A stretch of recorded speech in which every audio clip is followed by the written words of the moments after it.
umunsi mukuru mpuzamakungu hariwe mu kumenyesha amakuru nakaryo keza ko kwibutsa amareta uruhara rwabo ntangere na cane cane inshingano zo gukingira umwuga wo kumenyesha amakuru hamwe n'abamenyesha amakuru.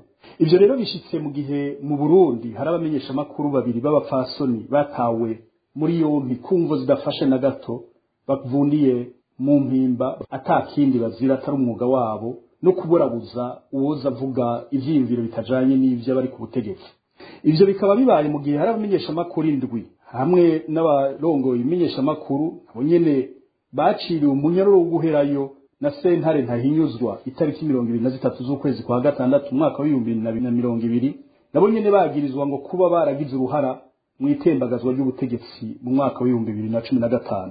Uko guta muri yo mpino gufunga abamenyesha amakuru nta kindi vyerekana, nta kindi vyazanye atari uko abamenyesha amakuru bakora bari mu bwoba ntangere, mbere bagatinya no gukora ku makuru amwamwe batinya ko boheva batabwa muri yombi. Nkuko vyanditswe n'umwanditsi Albert Camus avuga ati igihugu kimenywa ku rugero rwaho uburenganzira bwo kumenyesha amakuru bugera.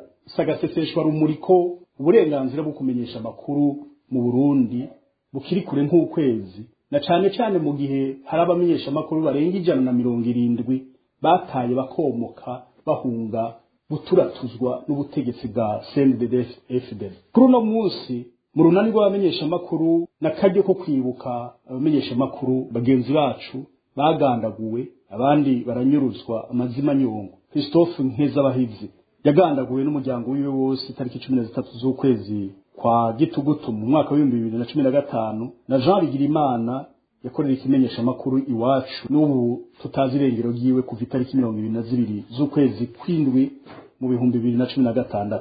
Mu runani rw'abamenyesha amakuru turiyamiriza uko kutaronka ubutungane kuri abo bamenyesha amakuru bagandaguwe. Turasubiye gutera kamo ubutungane ko bwo kikubita gashi bugaheza bugakarengutsa abakoze ako kabi bagaheza bagakubitwa intahe mu gahanga.